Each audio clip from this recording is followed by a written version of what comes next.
Cuidado. Hoy.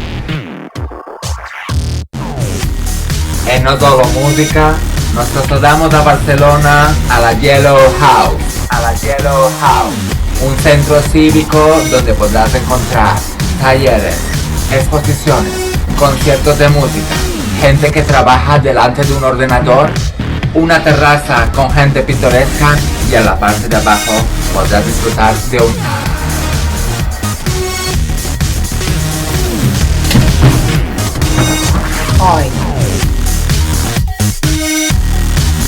Hoy vuelve el estreno de Casa Groga.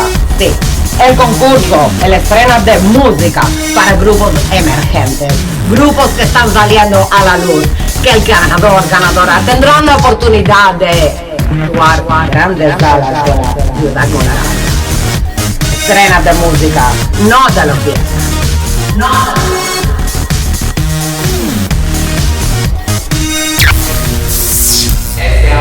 El estreno de música cambia de formato y sube a las redes.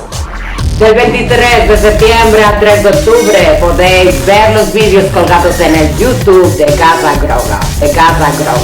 De ti depende el ganador, porque de ti depende que le des like al grupo que te guste y el que más guste será el estreno de música. Cuidado con la plata.